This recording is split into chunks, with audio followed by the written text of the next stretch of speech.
গোশত খাওয়ার পর দুইটি খাবার খাবেন না। গোশতের সাথে দুইটি খাবার মারাত্মক ঝুঁকিপূর্ণ। বর্তমান চিকিৎসা বিজ্ঞানও বলছে, যেহেতু কোরবানির সময় এসেছে, অনেকেই গরুর গোশত খাবেন।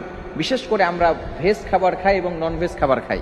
ভেজ খাবার মানে হচ্ছে সবজি যে খাবারগুলো আছে, শাক সবজি এগুলো, আর নন ভেজ মানে হচ্ছে মাংস জাতীয় যে খাবারগুলো আছে, যেমন গরুর গোশত আমরা খেয়ে থাকি, এরপরে হাঁসের গোশত খেয়ে থাকি, ছাগলের গোশত খেয়ে থাকি।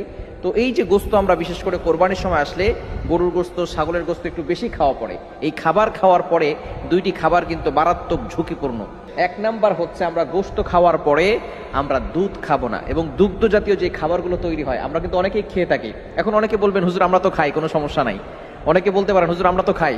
এখন হয়তো আপনার সমস্যা দেখা দিচ্ছে না, কিন্তু আস্তে আস্তে যখন আপনি বয়স্ক হয়ে যাবেন, বয়স বেড়ে যাবে, তখন আপনার এই সমস্যাগুলো দেখা যাবে। দ্বিতীয় নাম্বার হচ্ছে গোশত যেহেতু প্রোটিন খাবার এবং যেটা শরীরের ভিতরে অনেক ভিটামিন দেয়, এই গোশত খাওয়ার পরে মাছ খাবারটি খাবেন না।